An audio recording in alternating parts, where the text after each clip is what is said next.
Hi everyone, welcome to Birthing at Home, a podcast. I'm Elsie, your host. I'm a home birth mum of 2 little boys, I'm a mental health nurse, the co-creator of Homebirth Victoria, and I'm a Melbourne-based doula. If you want to learn more about me, the podcast, or my work, check out www.birthingathome.apodcast. And before we begin today, I would like to acknowledge the Wurundjeri people who are the traditional custodians of the land I'm recording on in Naarm, Melbourne, Australia. I would also like to acknowledge that Aboriginal and Torres Strait Islander people have been birthing at home on country for tens of thousands of years prior to the British invasion, and acknowledge that sovereignty has never been ceded. Welcome to episode 44 of the podcast. Today we hear from Hannah in South Australia, who shares her first-time mum home birth story with baby Lottie. Amazingly, Hannah already knew of private midwifery prior to becoming pregnant, and so already had a head start in finding home birth. In this episode, she also shares how educating herself through podcasts and books helped her to avoid an unnecessary C-section, which was recommended to her at 32 weeks due to a low-lying placenta. I hope you enjoy this episode, and don't forget, if you haven't already, please rate and review it on Apple Podcasts or Spotify. Every rating and review really helps the podcast. Enjoy. Welcome, Hannah, to Birthing at Home, a podcast. Hi, Elsie. It's so lovely to chat with you. You too. And you're joining me today from somewhere in South Australia. Yes, Adelaide. Adelaide. Nice. Yeah. And I'm really excited to speak to you today because I can see, like, even obviously the listeners can't see the video, but you look really excited to tell your story because you only had your baby girl, did you say 8 weeks ago? Yeah. 8 weeks on the Thursday gone. Yeah. So that's very fresh. Do you want to give a bit of a background about who you are, who's in your family? Obviously you're in Adelaide, but that kind of stuff? Yeah, absolutely. So, I'm Hannah, live in Adelaide with my husband, Adam, and we have a little girl called Charlotte who we call Lottie. Cute. And I guess, like, to get right into it, like, briefly before we started recording, you were saying that, you'd been interested in pregnancy and stuff for a while, but I guess going all the way back, like, what was your experience growing up around, like, your perceptions of birth and pregnancy? Do you remember? Yeah, well, I'm the oldest of 4, and my mum had all 4 of us in the hospital, but all very straightforward, low intervention, and quite. My mum's quite small, but 4 big babies, really successful. So, that was, I guess, my knowledge growing up, really. Yeah. And as I got older, I always thought you delivered in a hospital and that's what you did. And then it wasn't until sort of, quite a few years ago, I think probably when I met my husband and knew that he was going to be my person, sort of being really interested in pregnancy and birth and I guess sort of doing it the way women have done it for so many years. And And did you know, like, about home birth, or had you heard of home birth or, birthing at home, before this whole journey? I think so. It was really as I was doing, my research and looking into things that it was a possibility. And then I think I sort of went that step further and looked into if it was possible in South Australia, and it was. So from, I guess, that point on, again, around the time I met my husband, it was sort of something that I always had in my mind, and really that desire only got stronger until, we had our little one. Yeah. Amazing. And sorry, what did you say your partner's name is? Adam. And so, like, thinking about, like, becoming pregnant and, that whole journey, like, to birth and whatnot, and your knowledge, but, like, thinking about, like, Adam's response to something like that. I'd really keen to talk to Adam at another point, but, like, from your perspective, what was his, like, initial kind of response to birthing at home? Oh, gosh, it was an absolute no. Yeah. I had planted the seed quite early in our relationship, really, and it was always a no. Yeah. I guess my point to him, or what I talked to him about was, okay, well, go out and do your own research, and then if it's still a no, then obviously we can talk that out together. Yeah. But at that point, I think he was just, you deliver in a hospital, and that's the safest place to deliver in a hospital, and it's something for me in particular that I didn't feel like I would be safe in a hospital. Yeah. And then really I guess I found out we got pregnant. I peed on the stick. Yeah. The day after, I rang my midwife. Yeah. I didn't even know at this point, but I rang the midwife and I had this wonderful chat with her. And then I obviously ended up telling Adam, but we met with the midwife quite early on, and that was from that. He said that was it. He just knew straight away. He could see how relaxed I was. Wow. He could see how wonderful she was, and essentially that you're not – I think he had it in his head that you deliver at home and there's no help. Yeah. And that things go wrong, there's no help, and all of these things. So once he saw and once he heard that was, going to be done really well, yeah, he never looked back. And now that we've been through it, he's a massive, massive advocate for yeah. Yeah, that's amazing. That's so interesting. So you peed on a stick and you already had a midwife in mind. Yeah. Wow. Yeah. So how did that so you were planning to have a home birth or at least have private midwifery care before you were even pregnant? Yeah. Oh, absolutely. Wow. Yeah. Absolutely. That's sort of all the research I'd done had led me to that point. Yeah. I found this private midwife on social media, on Instagram. Yeah. She attends to like the southern end, and we're sort of on the southern end of Adelaide. Sure. We just knew straight away. So, yeah, rang her the day after I peed on that stick, and we had a wonderful, wonderful chat. Yeah. And, yeah, there was really no looking back from that. Yeah. And, like, through that whole process of deciding on private midwifery care and, whatnot, did you connect with anyone else that had home births or had private midwives or, like, that sort of community? No, not really. Yeah. Sort of no one, I guess, close to me or anyone that I knew had done it or have really talked about it. Yeah. So I guess that's where sort of, I was filling my knowledge and all of that with podcasts and research books and that sort of thing. Yeah. Yeah, yeah. Do you know people now, having had Lottie, that have had home births? No, still no, except my sister actually gave birth at home for her second. Oh, wow. Weeks before Lottie was born, and my midwife was her backup midwife. Oh, my goodness. Whoa, yeah. That's pretty cool. Yeah. So that was pretty amazing, pretty special. Yeah. And my niece and Lottie were born in the same pool, so that was pretty cool. Oh, that's so cool. Pretty special. Yeah. But she had had her first in hospital, but I mean, I guess she herself would talk that it probably wasn't ideal, and that's what she went to seek a home birth a second time. Yeah. And her amazing. So we got to sort of do that journey together, but having her sort of actually go through it first was quite amazing. Yeah. Wow. So what was your pregnancy journey like with Lottie then? I loved being pregnant. I absolutely loved it. The first, I guess, trimester, that sort of horrible nausea, hangover feeling constantly, but I was lucky enough where it did pass, by the end of the first trimester. Second trimester was absolutely amazing, and right up until my third as well. The only sort of, I guess, thing that of note, really, because it was pretty much a textbook pregnancy, was at my 20-week scan, they found that I had a low-lying placenta. I knew you were going to say that. Yeah. Ah! Yeah, sorry. Continue. So it was just abutting my cervix at the time. Yeah.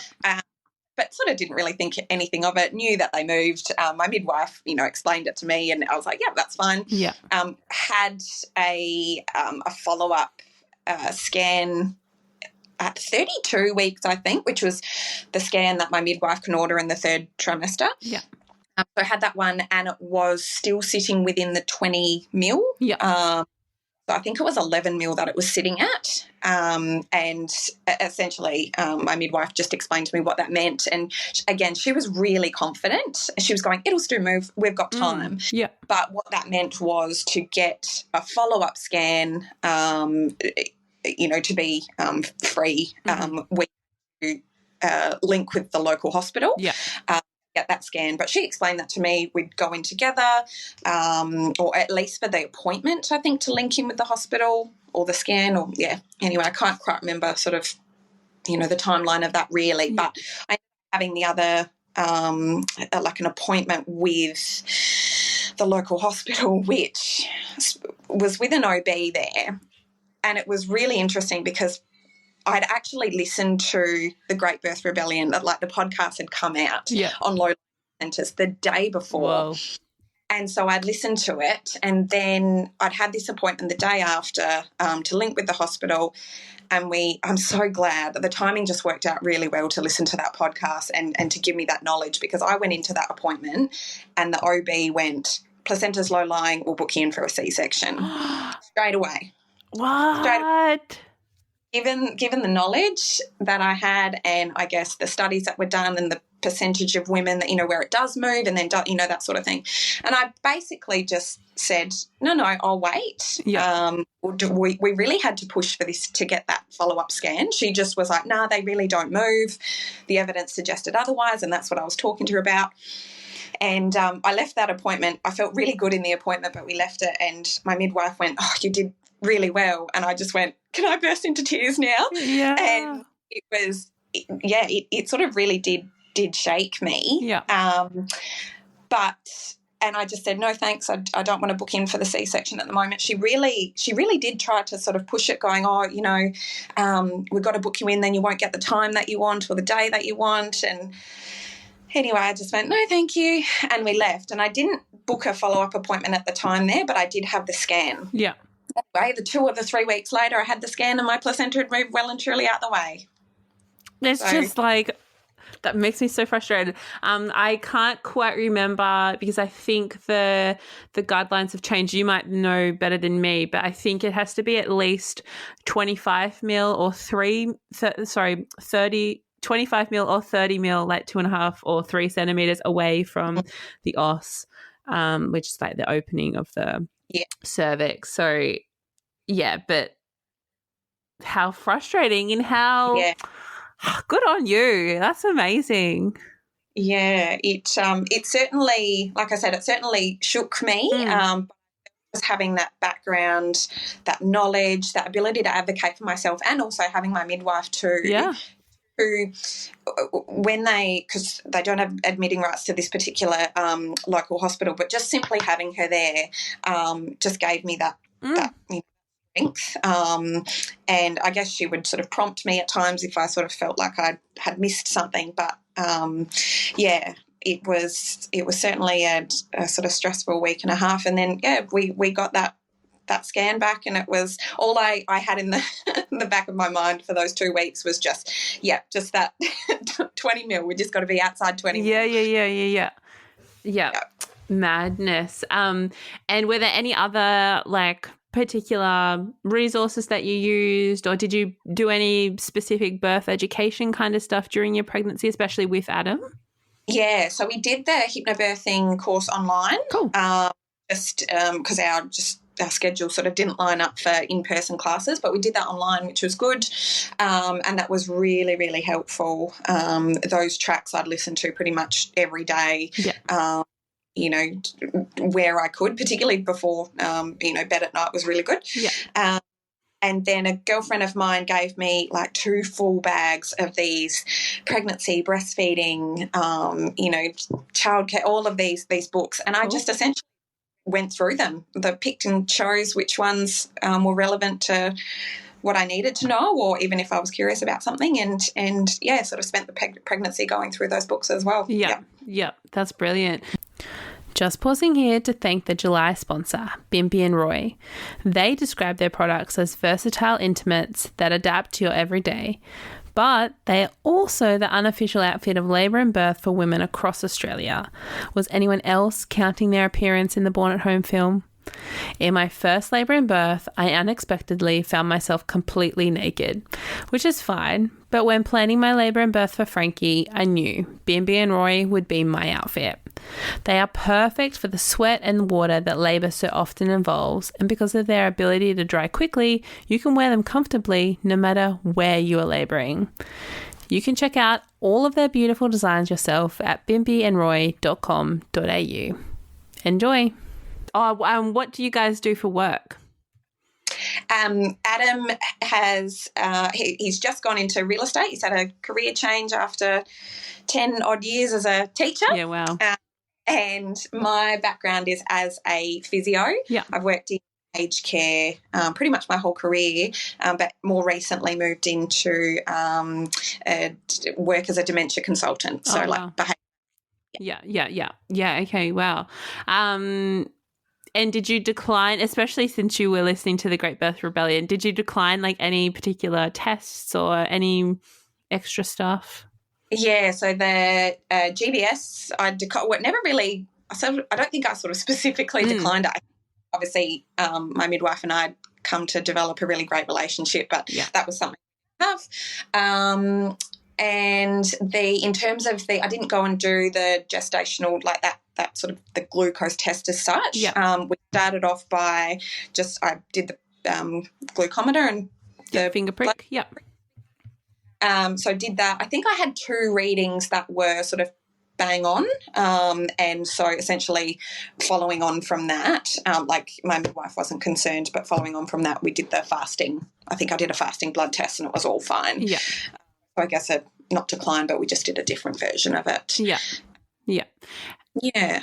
And as a first-time mum, not being like super connected with at least a local home birth sort of community, did you have any particular like fears or like concerns or worries that you really had to like put a bit more energy into overcoming or, addressing?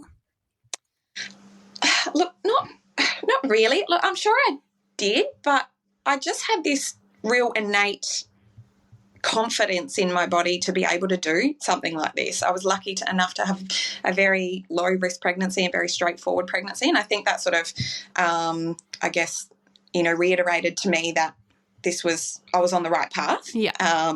If things had come up, I certainly wouldn't have been stupid or careless. Also, Adam knew that too. I think that was important for him to know that it wasn't. I was just so steadfast and we were going to do it regardless of, any risks that pop up. Yeah.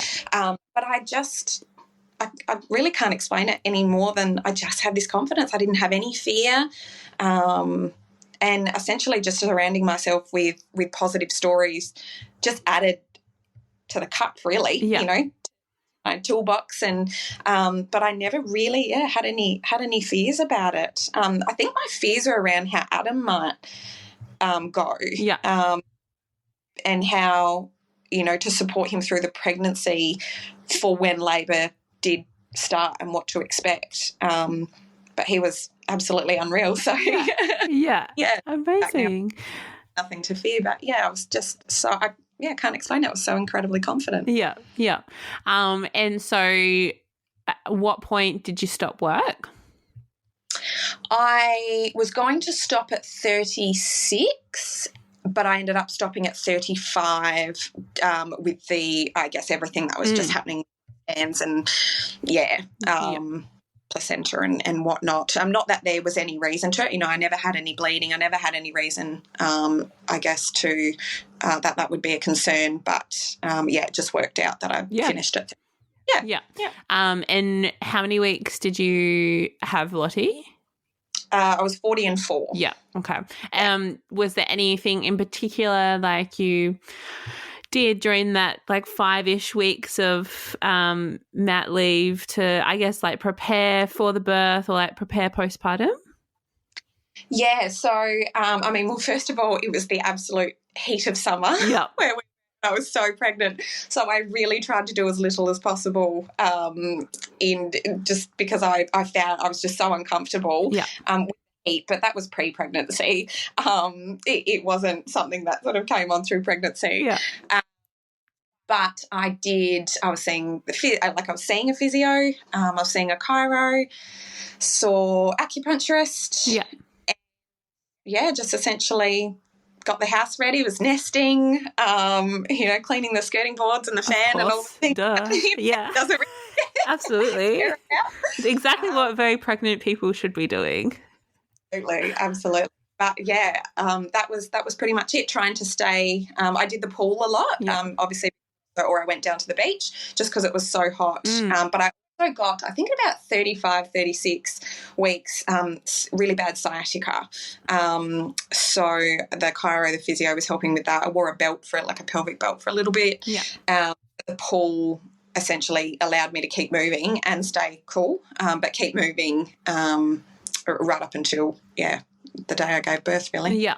And in the lead up to going into labour, like proper labour with Lottie, did you have like any like signs of labour or signs that your body like was getting ready or?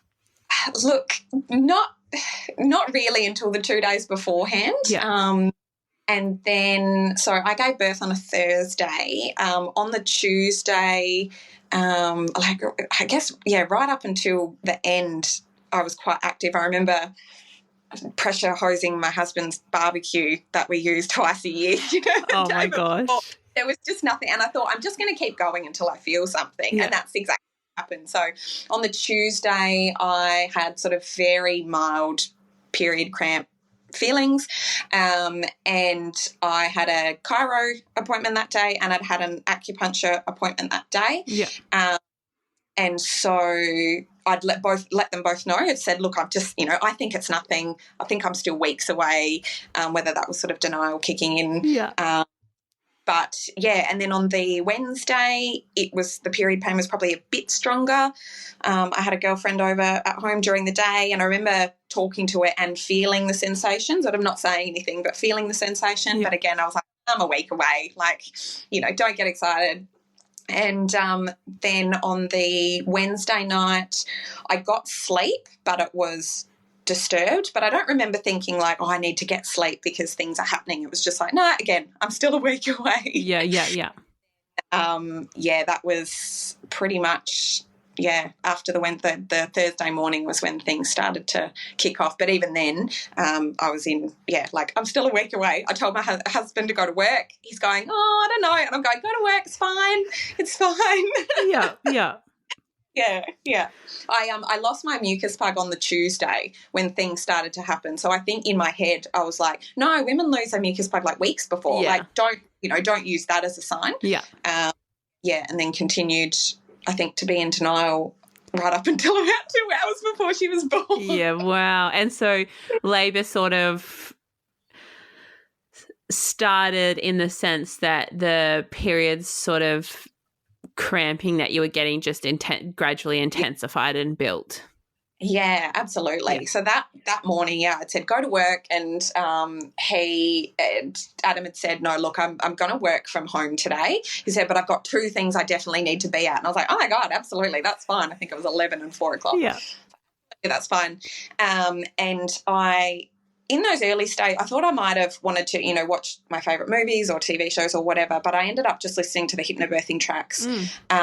Just on the couch. I'd gotten onto all fours sort of quite early on and just swayed, and I'd had a speaker headphone thing. Oh, cool. So I sort of put it across my eyes, was on all fours on the mattress, sort of half mattress, half couch. Yeah. And I stayed there, and as things intensified, it was certainly coming in surges. But again, I think still at that point I was like, I'm still a week away.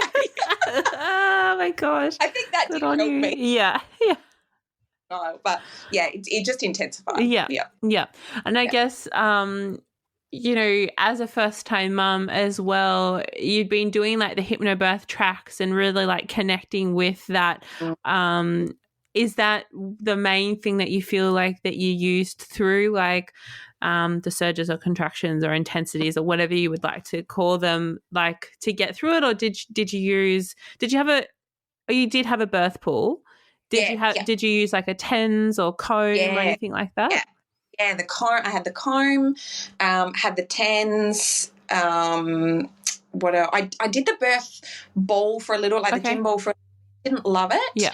To be honest, I really thought I would be someone who liked movement throughout labour, but I just found that I just wanted to sway on all fours. I hung Adam, I guess as the day progressed, I hung off Adam for a few surges, but didn't love it. It was really just the swaying on all fours that I found a lot of comfort. And then I guess, as things really intensified across the course of the day, I found that sort of butting my head into, we've sort of got this soft ottoman, that's the little bit of movement and distraction that I use. But, the hypnobirthing tracks through those surges. Yeah. And those sayings, I think I had the one track on that I just found that I related to the best for most of that day. Yeah, wow. And so Adam has his important meeting thing at 11 and at 4. So what kind of time of day do you think, or do you remember it being like when things sort of were like, okay, maybe we need to call the midwife, or like, Yeah. So I think the first call to the midwife was at 10:30. Yeah. And I think it was me. I just said, oh, look, just give her a call just in case. So we did that. I didn't want a clock or the time anywhere near me because I thought I'd probably focus on it, and it worked out really well. But it just means that I had to go back and look at my notes because I had no idea what time anything was. Yeah. So I think a call at 10:30. He did his. I think it ended up being a Zoom meeting, turning into a Zoom meeting at 11. Again, I was just on my own for that bit, and then I think the other call was at 1:30, and by this point, I think I'd started to vocalise, and she could hear it in the background, and then he'd come back and say, "Yep, doing well, keep going." Yeah. And then the next call was at 3:30. Again, I was vocalising a lot more, and I think in a couple of my surges I'd felt the need to push, which was it became a bit of a fear because I didn't want to push to it. Here's me thinking I'm still a week away and going, I don't want to push too early, and then fatigue the cervix and all of these things happen. Yeah. The last call was at 3:30 and she arrived at 4:00. So she got here, and then but I was saying to Adam, go do your meeting, he went off and did it. He was only 10 minutes or so, but I was like, no, I remember being lucid enough to say that. Yeah. But she was there, and the second midwife, wonderful second midwife, was there as well at that time. Yeah. Yeah. And so it was Adam, yourself, and the 2 midwives. Yeah. Didn't even really notice the second mid. That's how amazing they are. They sort of just creep in and do their thing. Yeah. But obviously, I guess by this point I'd needed Adam. I was sort of squeezing his hand on surges, and obviously he was with me. He was not in the other room. Yeah. But when she got there, I obviously had someone to do that with, and then he came back and we sort of continued as is. Yeah.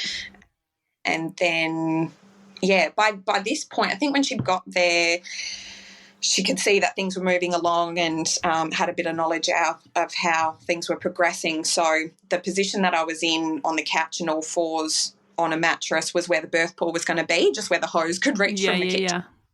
So we pulled over the empty birth pool. They pulled over the empty birth pool and put it there, and then I moved over to another position, still on the mattress, and that's sort of where I had my head against the ottoman. Yeah. And then I think I had laid down for a period of time because I can remember saying, oh, my hips and my knees are just it. So I was on my side, and that's where my waters broke. Yeah, wow. Yeah. So waters broke, I think it was, around about 5:00. Yeah. And so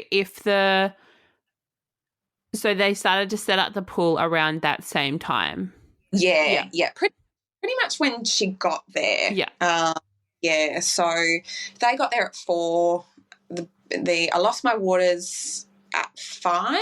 Yeah. Again, I'm just back and reading all of this. Yeah. And then I would have gotten in the pool not long after, I reckon. I think I was in the pool for about an hour. It could have been an hour, hour and a half before birth. Yeah. So she was born in the water. Yeah. Oh, amazing. Do you want to walk us through that last little bit then? Yeah, absolutely. So, lost my waters. We got in the pool. Oh, when I was on the mattress, I do remember asking to try the gas. Oh, okay. They bring gas. Yeah. Oh. Yeah. Wow. Well, funny. So they give it they bring all the things weeks before, just in case you go into labour. Yeah. And there was an oxygen cylinder, and I just thought the gas was that. Like, I had all these things attached to it. I thought that was it. Anyway, but I asked for the gas, and my wonderful midwife just went, "Oh, I think you're doing okay." And I just went, "All right," and kept going. Yeah. Little did I know that the gas wasn't even there. She had to get her husband to bring the gas. Oh, wow.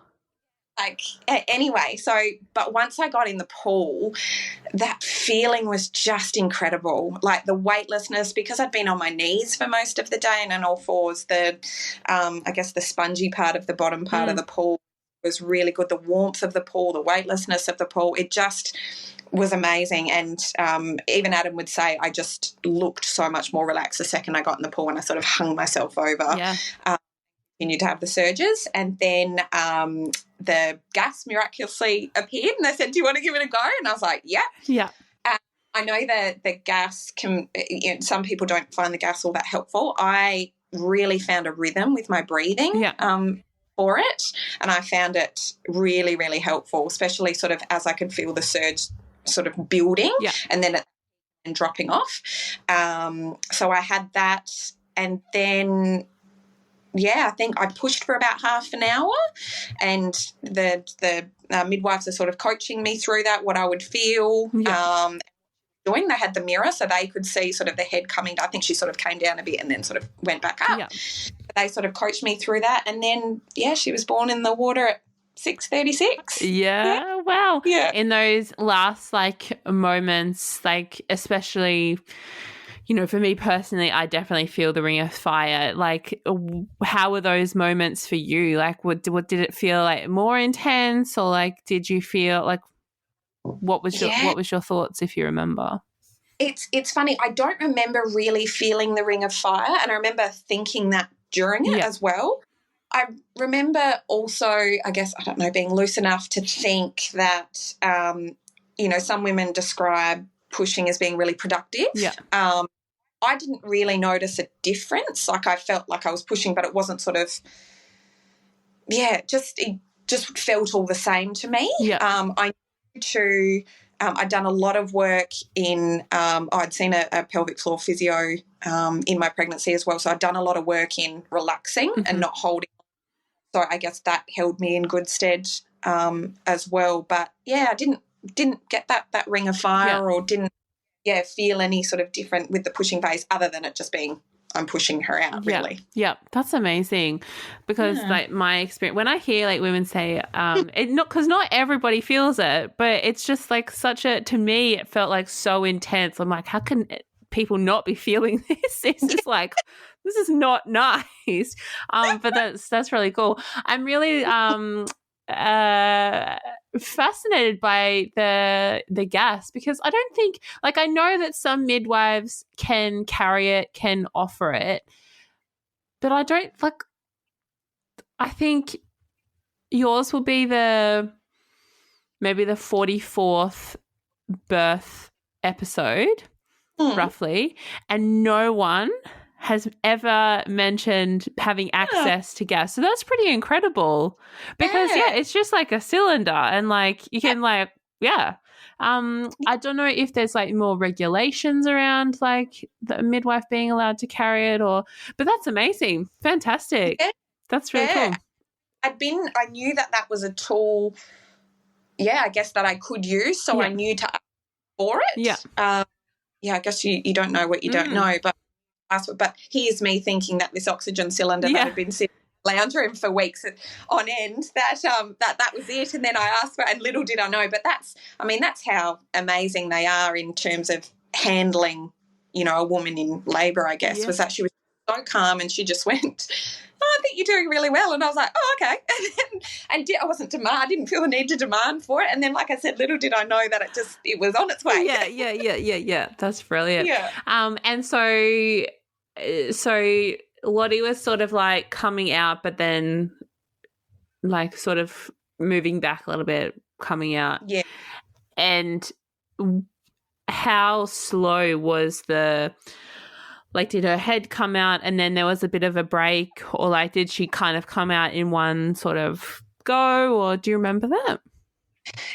I think this part, and I've looked back on the video that the midwife took, it really was sort of all at once. I do remember that feeling of, her head's out, and then everything just sort of came out after that. Yeah. She's obviously in a really good position, like very optimal. Yeah. Straightforward. Yeah, that's awesome. Yeah. Oh, I forgot to say I did a lot of the spinning babies as well. Yeah. Towards the end of my pregnancy too, which I think, was just something of benefit, another, part of the toolbox really. Just being on my hands and knees again in that position was wonderful. In the video I look like I sort of raise one leg up as she comes out. Yeah. And that was so I could sort of catch her or grab. But it really did all happen quite quickly, and she was sort of in my arms all of a sudden, and we've got this gorgeous baby. So wow. So you picked it up from in between your legs and like brought it onto your chest. Yeah. Wow. So around to sort of have my back against the edge of the pool. Sort of all in one sort of swift motion. But obviously, because the midwife had the mirror, could sort of see what was going on. Obviously, way before I knew what was going on. But that all last part was quite quick. Yeah. And was there anything in particular like running through your mind, like in those very initial, like very first moments of holding her? It really was. I did it. Like I did it. Yeah. And in the video, that's the first. I just kept saying, I did it.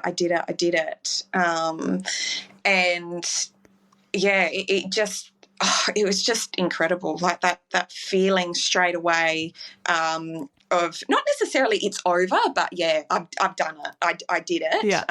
Particularly, I think, as a first time mum and not knowing what to expect and to be able to do something like that. But again, having that sort of innate confidence in my body. Yeah. It was just absolute magic, those first couple of movements. Yeah. They can't that's my experience too, especially with Frankie. Like if you could bottle that energy up, like it would be like a drug. Like that's the high that I'm searching for. Absolutely. I can't wait to have that high again, hopefully. Yeah. But, it really is absolutely incredible. Yeah. And how did the birth of the placenta go? Yeah, so that was way quicker than I thought. It was about 15 minutes. She had she did the breast crawl. She was on my chest, did the breast crawl, but my cord was quite short. Yep. So sort of, I guess, on my belly-ish, belly chest. And then placenta was about 15 minutes later, and that's such an odd fit. It's like giving birth to a jellyfish. It's such an odd... That's a good way to put it, actually. Such an odd sensation, but it was quick, and it was like, I've just done, I've just had all these surges, and it was like one big surge, but because I knew to expect it, but it really came out of nowhere about 15 minutes later. Yeah. Obviously, we'd had sort of 15 minutes with her by then. It's certainly a weird sensation. But then it just sat in the pool with me. The ladies grabbed a bowl and it just sat in the pool with me for a bit, and while we had more cuddles, and wow. And so then did you get out of the pool with her still attached to cut the cord, or when did you cut the cord? Yeah. We did, because it was my husband that cut. Yeah, this part's a bit hazy, but I'm pretty sure Adam cut the cord. Yep. Yeah, I'm pretty sure he made sort of, it was an odd sensation for him to cut the cord. But, yeah, I think they want to check for blood loss and that sort of thing. So we had enough time in the pool, which was great. And, yeah, we were all attached still for that. And then once we'd separated with the cord, we'd done the delayed cord clamping, really. Yeah. I think it's part of what they do there. Yeah. Sort of to go and do anything else, but once the cord was fully white, Adam cut it, and then I had said to them I really wanted to have a look. They weigh it, and they took some photos, and they had it on a towel or on a and it was just amazing. So I was on the couch sort of while Adam had her, or one of us had her at this point, and we were looking at the placenta, and it was just amazing. So yeah. And funny enough, I think they mentioned something about it being not like the marginal cord insertion. It never came up in my scans or anything, but I know that for some other women they make comments on that in scans and sort of change, I don't know, management, but it was just something that happened to happen. Yeah. I think the same thing had actually happened with my sister the 6 weeks earlier. It was never picked up in a scan, but it was just a variation of the placenta. And the cord insertion, but it wasn't there was no calcification. It was a great-looking placenta. Yeah, as far as placenta goes, in our freezer. Yeah. Did you have any tearing or any grazes or anything like that? Yeah, so I had a second-degree tear, and I guess looking back at that night, so I had her at 6:36 at night. The night probably would have been otherwise fairly straightforward and quite quick. They would have left, I think, after a period of, if it wasn't for that tear, which was both midwives were looking at it. So I was on our couch. Adam was having skin to skin with Lottie while they looked at it and were assessing it really.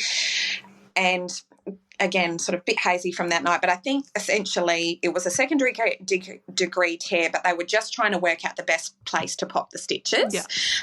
But it wasn't as straightforward, I think, as it could be. So they ended up calling in a third midwife. Oh, wow. Who I guess they wanted her opinion. She was at one of the other local hospitals, so they called her, but then she got stuck in the footy gather-round traffic. Oh, no. So it just took a while for her to get to us. Yeah.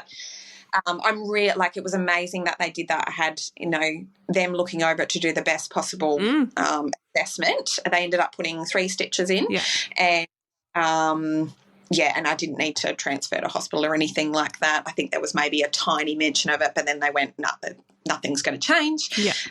That's how we sort of dealt with it. But that probably, I guess, pushed the night out longer than for them and for us, really, but wasn't an issue. We loved the company and we were on a high, and so it didn't really matter. Yeah, that's beautiful. And so, she's obviously still little, but how has the past 8 weeks of postpartum life been for you, of mum life, parent life? Oh, it's been incredible, overwhelming. I just don't have enough words to really describe it, but we're just so in love. I've said to so many friends, there's a life before her and after her. It's pretty crazy to think that, this was the baby that was in your belly the whole time. It was always going to be her. It's not another baby. Right. Such a yeah. It's her or it's them or whatever it is. But yeah, it's just absolutely wild. I absolutely love hearing Adam talk to people about it, about our birth and all of that, because it's absolutely amazing. Hear him want to be an advocate for it is amazing. But he lights up just as much as I do, which is pretty cool. Yeah. She's a great, happy little baby, and we're just so in love. Yeah, that's so beautiful. Thank you so much for sharing.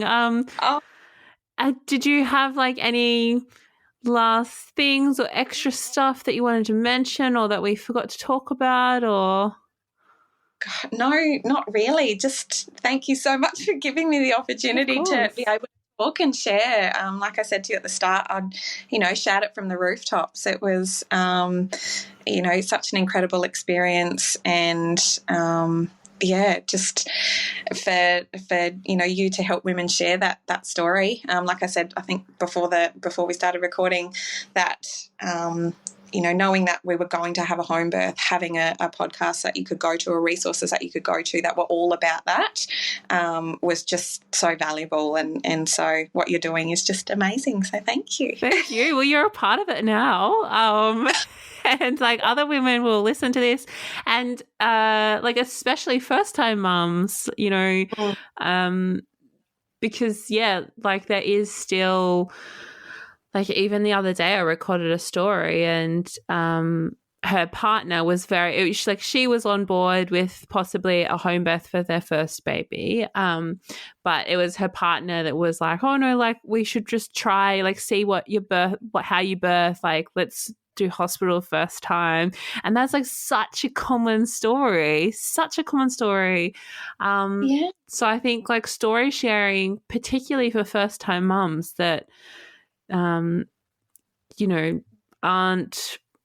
generally savvy to options in pregnancy, options in birth, postpartum options, like story sharing is like, it's so cool.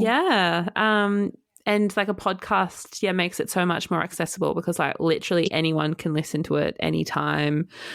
But thank you for being a part of it. Yeah, no, thank you so much. Yeah, I think just, I guess, the takeaway, you don't need to have a trial run for these sorts of things. I hear that, or I've heard that so often, not needing a trial run. And that's where, I guess, particularly if you are doing it for the first time, researching, story sharing, listening to people, finding those resources, and it is so, well, it just helped me put us in a great space. And yeah. Beautiful. Thank you so much, Hannah. Wonderful. Thanks, Elsie.